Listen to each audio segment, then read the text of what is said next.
যে পদ্ধতি ফ্যাসিবাদের জন্ম দিয়েছিল সেই পদ্ধতি আবার বাংলাদেশের বিচার ব্যবস্থায় ফিরে আসুক, এটা আমরা কামনা করি না, এটা আমরা চাই না। আসসালামু আলাইকুম রহমতুল্লাহ। সাংবাদিক বন্ধুগণ এবং প্রিয় দেশবাসী, আপনারা ইতিমধ্যে অবহিত হয়েছেন সংবাদ মাধ্যমে এবং এইমাত্র বিরোধী দলীয় চিফ হুইপ যেটা বললেন তিনিও অনেকটা স্পষ্ট করেছেন। আজকে সকাল এবং বিকাল দুই দফায় সংসদ অধিবেশন অনুষ্ঠিত হয়েছে। দুই দফায় এমন কিছু বিল সংসদের সামনে এসেছিল, কিছু বিলে আমাদের কোনো আপত্তি ছিল না। আমরা মনে করি যে এইগুলা জনস্বার্থে প্রয়োজন। সেই বিলগুলোতে আমরা সম্মত হয়েছি এবং সর্বসম্মতিক্রমে সেইটা পাশ হয়েছে। আবার কিছু বিল সংসদে উত্থাপন করা হয়েছিল, যেই বিলগুলোর মাধ্যমে সুস্পষ্টভাবে জনগণের অধিকার হরণ, সুপ্রিম কোর্টের এখতিয়ার কেড়ে নেওয়া এবং নির্বাচনী ব্যবস্থাকে ধ্বংস করার পায়তারা ছিল। আমরা সেই বিলগুলোতে আপত্তি উত্থাপন করেছিলাম।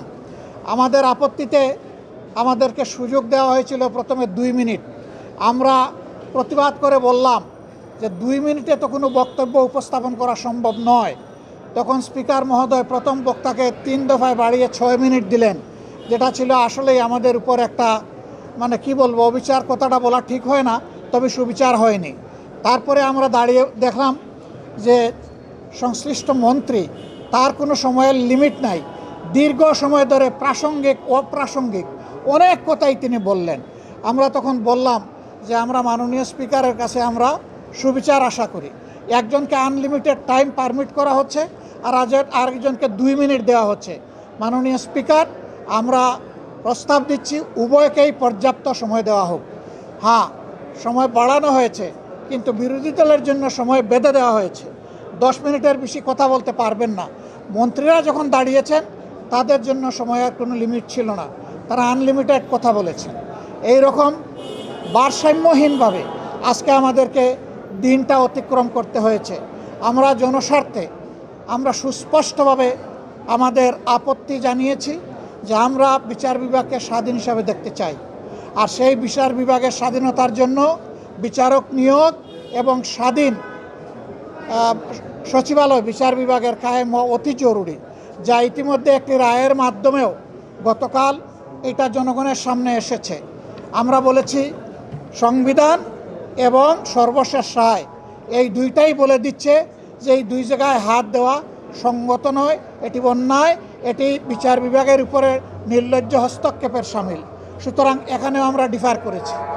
এরপরে বিচারক নিয়োগের ক্ষেত্রে কথা এসেছে, তারাই যুক্তি দিতে গিয়ে প্রমাণ করেছেন যে অতীতে দলীয় বিবেচনায় যে সমস্ত বিচারপতিদেরকে নিয়োগ করা হয়েছিল তাদের হাতেই বিচারপতি খায়রুল হকের জন্ম হয়েছে, বিচারপতি মানিকের জন্ম হয়েছে এবং শপথবদ্ধ রাজনীতিবিদ জনাব এনায়েত রহিমের জন্ম হয়েছে। তারা এটা স্বীকার করেছেন।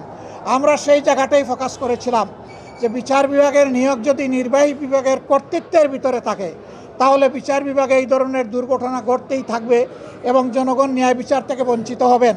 কাজেই আমরা চাই না যে এখানে নির্বাহী বিভাগের কোনো কর্তৃত্ব থাকুক।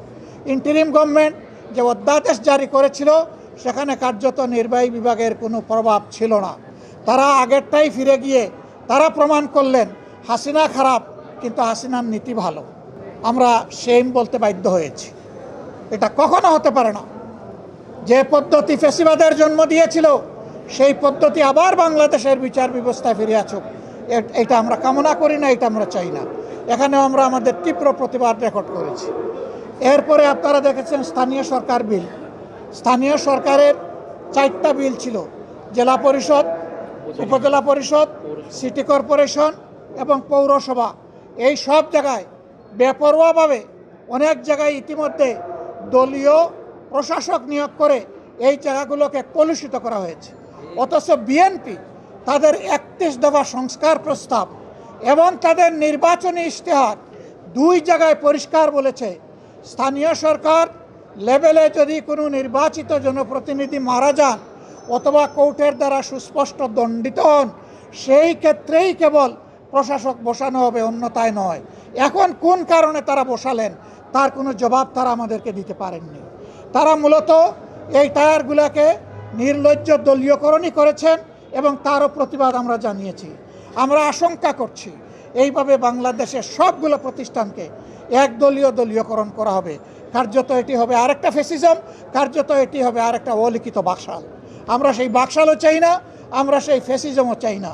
এই জন্য এই ব্যাপারে আমরা সংবিধান থেকেই যুক্তি উত্থাপন করেছি এবং এই ব্যাপারে অতীতের অনেকগুলা গুরুত্বপূর্ণ মামলা, কুদরতে ইলাহি বা বার্সার সরকার, তারপরে মাজদার হোসেন বার্সার সরকার, এই মামলাগুলো আমরা সামনে এনেছি রেফারেন্স। আমরা আশা করি এইগুলো আপনারাও জানেন। আমরা জনগণের পক্ষে, এই জন্যে জনবিরোধী যে আইনগুলো আজকে সংসদে শুধুমাত্র টু-থার্ড মেজরিটির বলে পাশ করা হয়েছে, তারই প্রতিবাদ জানিয়ে, নিন্দা জানিয়ে আমরা সংসদ থেকে ওয়াক আউট করেছি। কিন্তু আমরা সংসদ বর্জন করি নাই।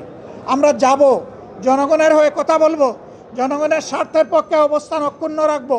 জনগণের স্বার্থের বিপক্ষে কিছু হলে আমাদের কণ্ঠ আবারও গর্জন করে উঠবে জনগণের অধিকারের পক্ষে ইনশাআল্লাহ তাআলা আজিম। সাংবাদিক বন্ধুগণ, আপনারা পাশে থাকবেন। প্রিয় দেশবাসী, আপনাদের অধিকারের জন্য আমরা লড়াই চালিয়ে যাচ্ছি, লড়াই আমরা চালিয়ে যাব।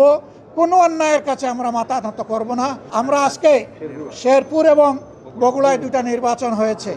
এখানে অনেকেই বক্তব্য রাখতে গিয়ে বলেছেন 94 সালে হয়েছিল মাগুরায়, এবার হলো বগুড়ায়। শুধু নাম পরিবর্তন হয়েছে, কিন্তু স্টাইল একই ধরনের ছিল।